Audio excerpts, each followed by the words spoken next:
மீனராசி நண்பர்கள் அனைவருக்கும் வணக்கம்.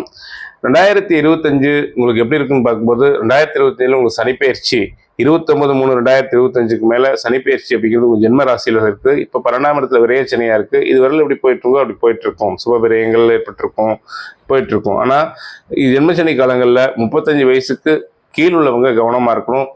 அவங்களுக்கு முதல் சுத்து சனி அப்படிங்கிறதுனால பொருளாதாரத்திலையும் அடிக்கும். மனம் ஒரு மனோகிரகத்தின் இருள் கிரகம் போறதால மனம் ஒரு கடுமையான பாதிப்புக்குள்ளாகும். அதே சமயத்துல படிக்கின்ற குழந்தைகளுக்கு படிப்பு குறையும், படிப்புல மந்தமாவாங்க. கவனமா இருங்க. ஹயக்கிரீவர் வழிபாடு பண்ணிக்கங்க, ஆஞ்சநேயர் வழிபாடு பண்ணிக்கங்க. 35 வயசுக்கு மேற்பட்டவங்க கவலைப்பட தேவையில்லை. அவங்களுக்கு பொங்கு சனி அப்படிங்கிறதுனால சொத்துக்கள் வாங்குறது, இடம் வாங்குறது, பொருளாதாரம், அதுவும் பிறப்பு கால ஜாதகத்துல குரு சுக்கிரன் மீனத்துல இருந்து அப்படின்னா மிகுந்த மேம்பாட்டையும் செல்வாக்கும் 5-9 இருந்தாலும் சரி மிகுந்த மேம்பாட்டையும் செல்வாக்கையும் கட்டாயம் கொடுக்கும். சனிக்கிழமை தோறும் 27 நல்லெண்ணெய் தெய்வம் ஏற்றி எல்சாத நைவேத்தியம் பண்ணிட்டு